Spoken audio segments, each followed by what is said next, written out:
So আবার আমরা কোলাঘাটে দাঁড়িয়েছি, আর কোলাঘাটের হোটেল আনন্দে দাঁড়িয়েছি, ঠিক আগের বার যেরকম মন্দারমণি যাওয়ার সময় দাঁড়িয়েছিলাম। আর বেসিক্যালি ওই দিক থেকে বাড়ি ফেরার দিকে হলে আমরা শেরে পাঞ্জাবে দাঁড়াই, আর এদিক থেকে যাওয়ার দিক হলে হোটেল আনন্দে দাঁড়াই, মানে এটা আমাদের পেটেন্ট। আর খাবার খুব ভালো। তো এই প্রথম আমরা লাঞ্চ টাইমে এলাম, আমরা নাহলে ব্রেকফাস্টেই ঢুকি। এখন প্রায় 12:30 বাজে, আর লাঞ্চ অর্ডার করে দিয়েছি, লাঞ্চ এলে দেখাচ্ছি।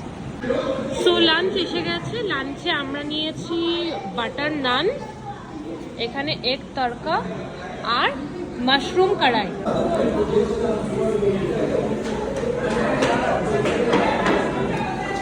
আকাশের অবস্থাও যেরকম খারাপ, আর বৃষ্টিও সেরকম শুরু হয়ে গেছে। ঢুকে পড়ি বাবা গাড়িতে। এই জল চারিদিকে, এখনো অনেকটা রাস্তা আমাদের যেতে হবে। দিদি এগো না, পুরো সিট ভিজে গেছে এখানে।